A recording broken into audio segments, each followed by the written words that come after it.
Guys, welcome back to the new video. I am back with the latest update of Gaurav Khanna. आप तो जानते हैं कि गौरव खन्ना जो है वो जीत चुके हैं सेलिब्रिटी मास्टर शेफ का खिताब, जहां पे उन्हें 20 लाख की prize money as well as यहाँ पे चमचमाती हुई ट्रॉफी एज वेल एज उन्हें मास्टर शेफ का कोड भी मिला। अब मैं आपको बता दूं गाइस कि लोगों का ये अनुमान है कि शायद हो सकता है कि अब वो अपना खुद का रेस्टोरेंट ओपन करने वाले हैं, और उन्होंने ये भी बोला कि हाँ मैं कर सकता हूँ। बाद में जब उनसे पूछा गया तो उन्होंने बोला कि मैंने सिर्फ मजाक किया, मैं अभी अपना पूरा करियर एक्टिंग में फोकस करना चाहता हूँ ताकि मैं खुद का कोई बिजनेस स्टार्टअप करना चाहता हूँ। अब जरूरी थोड़ी ना है गाइस कि अगर आप मास्टर शेफ का किताब अपने जीत लिए तो आप एक रेस्टोरेंट ही ओपन करेंगे।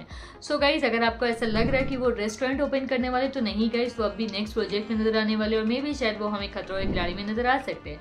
सो guys, this is the latest update. How much you like the video, let me know in the comment box. Be with me, don't forget to subscribe. तब तक के लिए टाटा बाय बाय।